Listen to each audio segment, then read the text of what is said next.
आप सभी लोग कैसे हैं। आपके अपने चैनल यस की हम स्टडी पर एक बार फिर स्वागत है और बहुत ही महत्वपूर्ण वीडियो के साथ आपके सामने हाजिर है मेरे प्यारे बच्चों। और आपको देखिए, अगर आप इस चैनल पर न्यू हैं तो आप चैनल को तुरंत सब्सक्राइब कर लीजिए मेरे प्यारे बच्चों।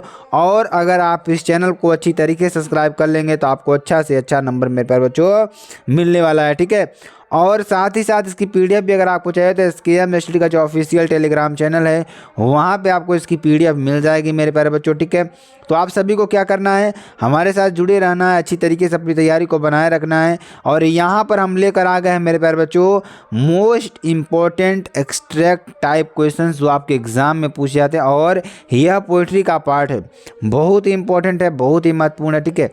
आपको ये सारी चीज़ें अच्छी तरीके से समझना होगा और अच्छी तरीके से हम आपको समझाएंगे भी, ठीक है।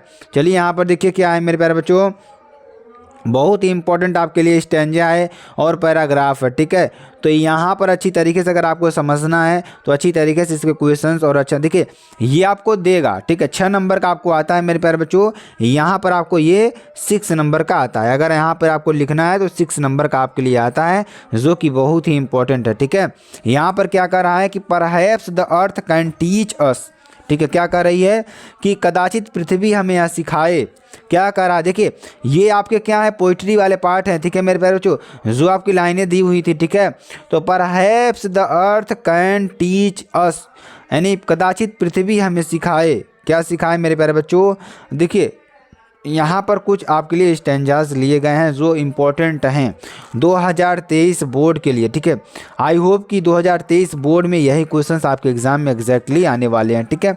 तो इन क्वेश्चंस को अच्छी तरीके से पढ़िए मेरे प्यारे बच्चों ताकि आपको एग्जाम में अच्छा से अच्छा नंबर मिल सके, ठीक है। तो आप सभी को बस हमारे साथ जुड़े रहने की ज़रूरत है, अच्छी तरीके से तैयारी करते रहने की ज़रूरत है। यहाँ पर हम आपको अच्छी तरीके से समझाने वाले हैं, ठीक है। क्या कर रहा है कि परहैप्स द अर्थ ईच, यहाँ पर क्या कर रहा है मेरे प्यारे बच्चों कि perhaps the earth can teach us यानी कि एस यानी कदाचित पृथ्वी हमें यह सिखाए, दैट की यहाँ पर क्या कर रहा है कि एज की when everything seems dead dead end later proves to be alive live now, ठीक है। कह रहा है कि यहाँ पर कि जब सब कुछ मुर्दा जान पड़ता है यानी सब कुछ यहाँ पर क्या है मरा हुआ सामान प्रतीत होता है और डेड प्रतीत होता है, तो end later proves to be live now तब हम क्या करते हैं और बाद में सजीव सा जान पड़ता है, ठीक है।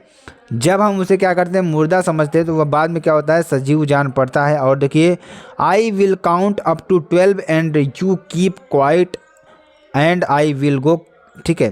कहने का मतलब कि तब मैं 12 तक गिनूंगा और तुम चुप रहो और मैं चला जाऊंगा, ठीक है। तब मैं क्या हूँगा चला जाऊंगा, ठीक है। यहाँ पर कुल मिलाकर बात क्या कर रहा है मेरे प्यारे बच्चों कि यहाँ पर पृथ्वी हमें टीच कराने के लिए कर रहा है, ठीक है। बहुत इंपॉर्टेंट क्वेश्चन देखिए किस तरीके से पूछता है, ठीक है। यहाँ पर देखिए बहुत ही इंपॉर्टेंट है, बहुत ही महत्वपूर्ण है। क्वेश्चन के द्वारा आपको अच्छी तरीके से समझ में आ जाएगा कि आखिरकार इसमें दिया क्या है, ठीक है। क्वेश्चन देखिए, अगर पहले क्वेश्चन की बात करें मेरे प्यारे बच्चों तो पहला क्वेश्चन आपके सामने ये है, ठीक है। तो ये आपके पहला क्वेश्चन है, पहला क्वेश्चन अच्छी तरीके से दिख रहा होगा। तो ये आपका पहला क्वेश्चन है मेरे प्यारे बच्चों। क्वेश्चन में देखिए क्या कर रहा है, क्वेश्चन आपको क्या कर रहा है मेरे प्यारे बच्चों कि 12 यानी कि what does the poet mean to achieve by counting up to 12। देखिए जो पैराग्राफ दिया ना, अगर ये पैराग्राफ आपका आ जाएगा तो इसका मतलब आपको लिखना होगा कि 12 तक गिनकर कवि क्या प्राप्त करना चाहता है, ठीक है।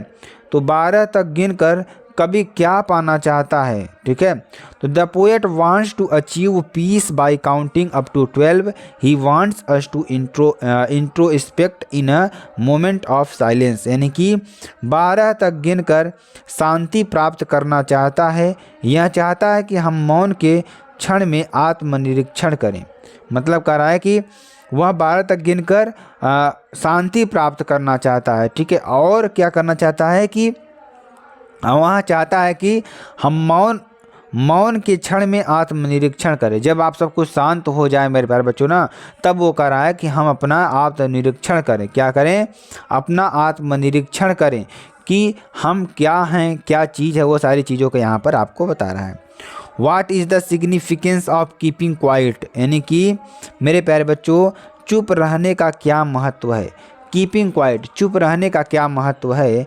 तो keeping quiet doesn't mean being idle, यानी कि यहाँ पर कह रहा है चुप रहने का मतलब निष्क्रिय होना नहीं है। अगर आप कहीं पर चुप हो जाते हैं ना मेरे प्यारे बच्चों, उसका मतलब कभी क्या कर रहा है कि निष्क्रिय होना नहीं है कि आप चुप हैं तो आप कुछ नहीं जानते हैं, आप चुप है तो आपको कोई मार कर चला जाएगा, उसका मतलब ये नहीं है मेरे प्यारे बच्चों। इसका मतलब क्या है, it means that we should avoid all such activities, यानी कि इसका मतलब यह है कि हमें ऐसी सभी गतिविधियों से बचना चाहिए।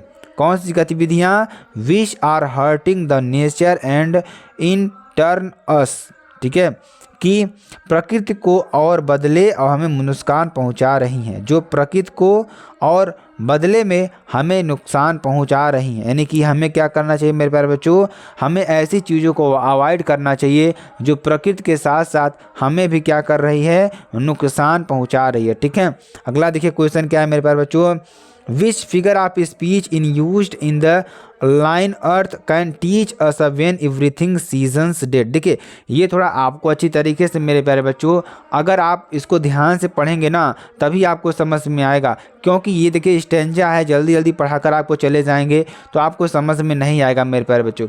इसलिए हम इसको आपको धीरे धीरे पढ़ाना चाहते हैं, समझा कर पढ़ाना चाहते हैं, ठीक है, और आपको एकदम अच्छी तरीके से बताकर भी जाएंगे। ठीक है, यहाँ पर देखिए क्या है कि which figure of speech in used in the line earth can teach us when everything seasons dead, scenes dead, यानी कि देखा है यहाँ पर देखिए किसकी बात कर रहा है मेरे पास, जो सीन्स डेड, यानी कि इसमें मानवीय सजीवों की बात कर रहा है, यानी कि मानवीकरण कर रहा है।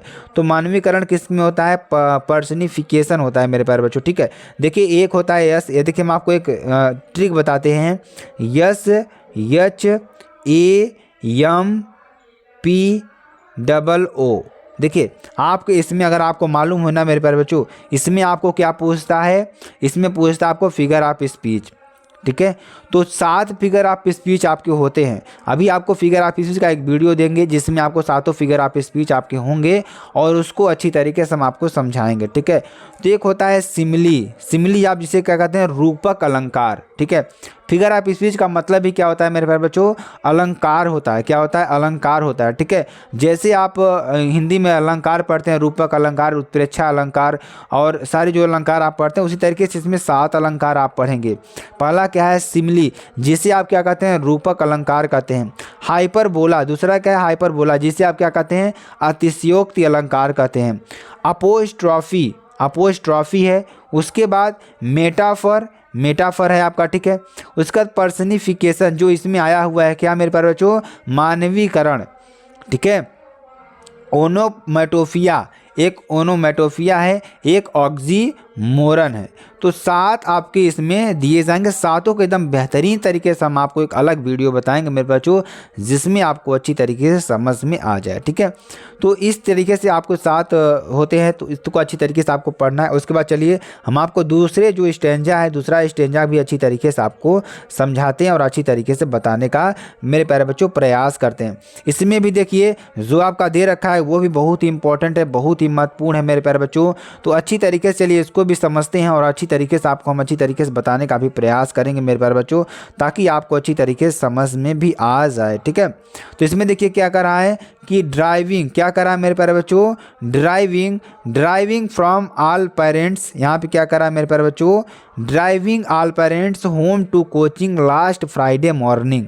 ठीक है, यानी इसमें क्या करा कि पिछले शुक्रवार की सुबह अपने माता पिता के घर से कोचिंग जाते हुए क्या करा है, driving for my parents home to coaching last Friday morning, यानी पिछले शुक्रवार की सुबह अपने माता पिता के घर से कोचीन जाते हुए, कोचिंग नहीं, कोचीन एक जगह है जहाँ जाते हुए। ठीक है, और क्या कर रहा है कि आई सा माई मदर, ठीक है, मैंने अपनी माँ को, देखिए आई सा माई मदर बिसाइड्स मी। ठीक है, क्या करा है, बिसाइड्स मी। ठीक है, क्या करा है मेरे प्यारे बच्चों, यहाँ पर बिसाइड्स मी, मैंने अपनी माँ को अपने बगल में देखा। ठीक है, और क्या करा है, बहुत इंपॉर्टेंट चीज़ें भी है, ओपन माउथेड, यानी कि खुले, यहाँ पर अगर हम कहें मेरे प्यारे बच्चों तो ऊंची हुई, ठीक है, ऊंचती हुई खुले मुंह वाली, क्या, खुले मुंह वाली। डोज मीन्स क्या होता है मेरे प्यारे बच्चों, ऊंचती हुई या ऊँघती हुई। जैसे आप ऊँघते हैं ना, मुंह बाते हैं, तो वो चीज़ यहाँ पर कह रहा है, क्या कर रहा है, डोज मीन्स क्या होता है, ऊँघना एक तरीके से, ठीक है। वो क्या कर रहा है कि driving from my parents home to coaching last Friday morning I saw my mother besides मी। मतलब कहने का मतलब, पिछले शुक्रवार की सुबह अपने माता पिता के घर से कोचिंग जाते हुए मैंने अपनी माँ को अपने बगल में देखा, ऊँघती हुई खुले मुंह वाली, और हर फेस और क्या करा है यहाँ पर, her face a scene like that of a corpse and realised with pain that she was old as she looked. ठीक है, कहने का मतलब कि यहाँ पर क्या हो जाएगा मेरे प्यारे बच्चों कि उनका चेहरे एक मेरे प्यारे बच्चों क्या था यहाँ पर अगर हम बात करें अरसेन की तरह, तो लाश की तरह, क्या था कि उनका चेहरा एक लाश की तरह राख जैसा था और दर्द के साथ महसूस की वह उतनी ही बूढ़ी थी जितनी वह दिखती थी। जैसे यहाँ पर माई मदर एट 66 का है, क्योंकि यहाँ पर उनकी माता जी का जो चेहरा था, जब वो ऊँघ रही थी तब उसने देखा अपनी माता का चेहरा, और वो क्या लग रहा था कि एक लाश की तरह लग रहा था और उनका चेहरा काला पड़ गया था। ये सारी चीज़ें उसने देखा। चलिए अब आगे आपको बताते हैं और अच्छी तरीके से समझाने का प्रयास करेंगे, ठीक है। तो चलिए यहाँ पर देखें क्या हुआ कि where was the poetess driving to, क्या है मेरे प्यारे बच्चों, यहाँ पर क्या हो जाएगा मेरे प्यारे बच्चों, where was the poetess driving to, the poetess was driving to coaching airport, यानी कि कवित्री गाड़ी से कहाँ जा रही थी। देखिए ध्यान से आप समझेंगे तभी समझ में आएगा, अगर नहीं समझ में आएगा ना मेरे प्यारे बच्चों, आप कमेंट जरूर कर दीजिएगा कि सर आप जो बता रहे हैं नहीं समझ में आ रहा है, ठीक है, तो कमेंट कर दीजिएगा, ठीक है। यहाँ पर क्या रहा है, कवित्री गाड़ी से कहाँ जा रहे थे, तो कवित्री जो है जो the poetess was driving to the Cochin airport, कवित्री गाड़ी से कोचिंग हवाई अड्डे जा रही हैं। कहाँ पर, कोचीन हवाई अड्डे पर जा रही हैं, ठीक है। आगे चलिए, आगे आपको बताते हैं, अच्छी तरीके से समझाने का प्रयास करते हैं मेरे प्यारे बच्चों, ताकि आपको अच्छी तरीके से समझ में आ जाए, ठीक है। अगला देखिए, विच फिगर ऑफ स्पीच, यहाँ पर क्या कर रहा है, which figure of speech is used in line her face a scene like that a corpse, ठीक है। तो इसमें मेरे प्यारे बच्चों क्या है, तो सिमिली है, इसमें रूप दे दिया है, यानी उनका चेहरा किस तरीके से देखिए किस तरीके से लग रहा है, रूप दे रहा है। तो यहाँ पर क्या हो जाएगा मेरे प्यारे बच्चों, अगर हम बात करें तो असेन का मतलब क्या हो जाएगा, लाश की तरह, तो यहाँ पर क्या हो जाएगा, सिमिली हो जाएगा, ठीक है। अब आपको बताते हैं, what pain did the poetess experience, तो she felt it painful to witness her ageing mother, कहने का मतलब कवित्री ने किस दर्द का अनुभव किया, तो उसने किस दर्द का अनुभव किया, अपनी बूढ़ी होती माँ को देखना उसे बहुत पीड़ादायक लगा, जो उसकी अपनी माँ को बूढ़े होते देखना बहुत ही क्या लगा, दर्दनाक लगा, बहुत ही पीड़ादायक लगा, ठीक है। तो अगला देखिए क्या है मेरे प्यारे बच्चों, जो कि वेरी मोस्ट इंपॉर्टेंट है और बहुत ही इंपॉर्टेंट है, ठीक है। चलिए आगे आपको बताते हैं, अच्छी तरीके से समझाने का प्रयास करते हैं। आई होप आपको ये अच्छी तरीके से समझ में आ गया होगा, ठीक है। जब ये समझ में आएगा तो अगला भी आपको अच्छी तरीके से समझ में आ जाएगा, ठीक है। इसको भी अच्छी तरीके से आप समझ लीजिएगा ताकि आपको अच्छी तरीके से समझ में आ जाए, ठीक है। तो चलिए इसको भी अच्छी तरीके से समझते हैं और आपको अच्छी तरीके से बताने का प्रयास करते हैं मेरे प्यारे बच्चों। जो दो ऊपर वाले हमने आपको बताया वो तो आपको अच्छी तरीके से समझ में आ ही गया होगा। आई होप आपको बहुत ज़्यादा अच्छी तरीके से समझ में आ गया होगा, ठीक है। तो चलिए अगला हम आपको बताते हैं और आप अच्छी तरीके से समझ जाते हैं, क्योंकि छोटा ही है और ज़्यादा इसमें पूछा, देखिए इसमें ज़्यादा पूछा नहीं जाता है, प्रत्येक प्रश्न 2-2 नंबर का होता है, लेकिन 2 नंबर आपको अच्छे ऐसा माने तो फ्री का मान सकते हैं, ठीक है। तो क्या हो जाएगा, फॉर फ्रॉम गस्टी वेब्स, क्या करा यहाँ पर, for from gusty waves these children's faces like rootless weeds the hair thrown round their pallor the tall girl with her weighed down head. इसमें क्या करा है कि देखिए इन बच्चों के, देखिए मतलब कहने का मतलब इन बच्चों के चेहरे हवा की लहरों से बहुत दूर है, कहने का मतलब जो बच्चे वहाँ हैं उनका जो चेहरा है हवा की लहरों से बहुत दूर है। और क्या कह रहा है कि लाइक रूटलेस वीड्स, जड़ विहीन मातम की तरह, किसकी तरह? जड़ विहीन मातम की तरह, यानी जड़ विहीन मतलब रूटलेस, मेरे प्यारे बच्चों क्या? रूटलेस, जड़ विहीन मातम की तरह उनके पोलर, यानी ध्यान दीजिएगा, the hair torn round their pallor, कहने का मतलब कि उनके पोलर के चारों ओर फटे हुए, यानी कि क्या मेरे प्यारे बच्चों? यहाँ पर फटे हुए बाल, ठीक है। और the tall girl with a weighed down head, यानी कि उसके वजन वाले सिर वाली लंबी लड़की, ठीक है। तो देखिए अब इसमें जो क्वेश्चन दे रखे हैं, देखिए हु आर दीज चिल्ड्रेन, वहाँ बच्चे कौन थे, वहाँ बच्चे कौन थे, और which figure of speech in used for from gusty waves these childrens, या what has possibly weighed down the tall girl head, ठीक है। अब देखिए यहाँ पर these are the children of elementary school classroom में, जो बच्चे थे वहाँ पर, देखिए जो झुग्गी झोपड़ी में बच्चे रहते थे ना मेरे प्यारे बच्चों, उसकी बात यहाँ पर कर रहा है, ठीक है। तो यहाँ पर the children, these are children, जो बच्चे थे वहाँ पर एलिमेंट्री क्लास स्कूल में स्लम के थे, वो एक स्लम के थे। और देखिए इसमें जो मेटाफर कौन सा, इसमें गस्टी वेव्स, अभी जब आपको फिगर ऑफ स्पीच पढ़ा देंगे ना मेरे प्यारे बच्चों, आपको हमारे साथ लगातार जुड़े रहना है, ठीक है। जब हम फिगर ऑफ स्पीच पढ़ा देंगे ना, तो आपको ऐसे ही अच्छी तरीके से क्या करने के लिए, इसको अच्छी तरीके से आप जान जाएंगे, ठीक है मेरे प्यारे बच्चों। तो इस तरीके से अच्छी तरीके से आप जान जाएंगे। चलिए अगला देखिए क्या है, तीसरा नंबर, कि the tall slim girl her head bowed down through the exhausted physically because, क्योंकि malnutrition and emotional because of poverty, क्या थी वह? उनको कुपोषण था और वो क्या थी? गरीबी थी, क्योंकि उनके पास क्या था? गरीबी थी, ठीक है। अगला देखिए क्या है मेरे प्यारे बच्चों, जो आपके लिए वेरी वेरी मोस्ट इंपॉर्टेंट है और बहुत ही महत्वपूर्ण है, ठीक है। तो चलिए इसको अच्छी तरीके से समझते हैं और आपको अच्छी तरीके से हम बताने का प्रयास करते हैं। आई होप मेरे प्यारे बच्चों ये जो हमने ऊपर आपको बताया वो भी अच्छी तरीके से समझ में आ रहा होगा, ठीक है। चलिए इसको भी अच्छी तरीके से समझते हैं और आपको अच्छी तरीके से बताने का प्रयास करते हैं। अगर आपको मालूम है ना मेरे प्यारे बच्चों, आप इसका उत्तर तब से लिखते रहिए, क्योंकि हम आपको अच्छी तरीके से समझाएंगे तभी हम आगे बढ़ेंगे, ठीक है। यहाँ आप देखिए क्या दे रखा है मेरे प्यारे बच्चों, दे रखा है on sure cream walls donation Shakespeare's said cloudless at dawn civilized dame riding all cities build flowery toilets valley open handed map awarded the world is world, ठीक है। अब देखिए इसका मतलब क्या है मेरे प्यारे बच्चों, यहाँ पर देखिए ऑन श्योर क्रीम वॉल्स, खट्टा क्रीम की, यानी खट्टा क्रीम की दीवारों पर, यानी कि क्रीम की दीवारों पर मतलब क्या हुआ, अच्छी तरीके से आगे आपको यहाँ पर प्रश्नों में समझ में आएगा। क्या किया कि शेक्सपियर, यानी कि डोनेशन शेक्सपियर सेड, जो शेक्सपियर ने उसे क्या दिया? अपना योगदान दिया, वहाँ पर अपना योगदान दिया। Cloudless eight down civilised dome riding all, करने का मतलब भोर में बादल रहित, भोर में बादल रहित, ठीक है। ऑल यानी कि सभी शहरों की सवारी करने वाला सभ्य, क्या? सभी शहरों में सवारी करने वाला सभ्य।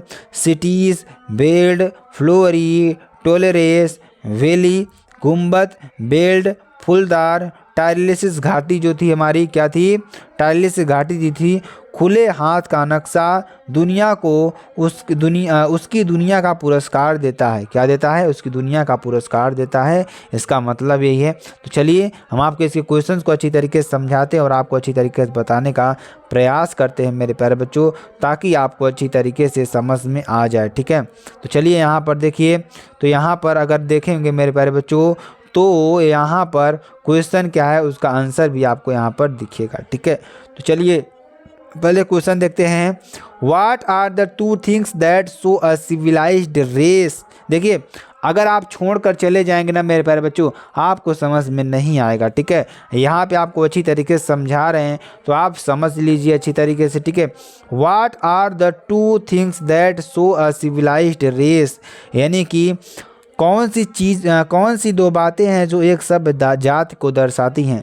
ऐसी कौन सी दो बातें हैं जो उस जात को दर्शाती हैं, एक सभ्य जात को दर्शाती हैं। तो शेक्सपियर की मूर्ति और ऊंचा उठता गुंबद दो ऐसी चीज़ें हैं जो एक सभ्य जात को दर्शाती हैं। कौन सी? Shakespeare statue, the high rising dome and two things that show a civilised race tolerance valley is the belt and flowery. ठीक है, यानी शेक्सपियर की मूर्ति और उठता गुंबद दो ऐसी चीज़ें हैं जो एक सभ्य जाति को दर्शाती हैं। ठीक है, अगला क्वेश्चन देखिए, what is the specially of the Tyrolese valley. ठीक है, क्या है यहाँ पर इसका आंसर? इसका आंसर क्या है मेरे प्यारे बच्चों? अगर हम आपको बताएं तो इसका आंसर देखिए दूसरा नंबर यहाँ पे आंसर आपको दिखेगा। ठीक है, Tyrolese valley is build on flowery. कहने का मतलब कि यहाँ पर जो एक सभ्य जात को दर्शाती है, क्या दर्शाती है इसको? एक सभ्य जात को दर्शाती है। ठीक है, चलिए अगला देखिए, अगला क्वेश्चन क्या था मेरे प्यारे बच्चों जो आपके लिए बहुत इंपॉर्टेंट था। क्वेश्चन क्या था? Identify the figure of speech which the used and civilised dome riding all cities. इसका आंसर क्या हो जाएगा? तो इसमें क्या हो जाएगा मेरे प्यारे बच्चों? इसमें क्या हो जाएगा? Surely Shakespeare wicked the map bad example. ठीक है, with ships and sun and the love tempting them the steal. करने का मतलब टायरोली घाट की बेलदार और फूलों वाली होती है। ठीक है, ये आपके लिए हो जाएगा वेरी मोस्ट इंपॉर्टेंट है और ये भी बहुत ही इंपॉर्टेंट है। ठीक है, तो मेरे प्यारे बच्चों देखिए ये आपके लिए स्टैंजास दिए गए थे जो कि इंपॉर्टेंट है। अगर आपको वीडियो पसंद आती है तो आप चैनल को लाइक शेयर कमेंट सब्सक्राइब जरूर कर सकते हैं। फिर मिलते हैं नेक्स्ट वीडियो में नए टॉपिक के साथ, तब तक के लिए जय हिंद जय भारत।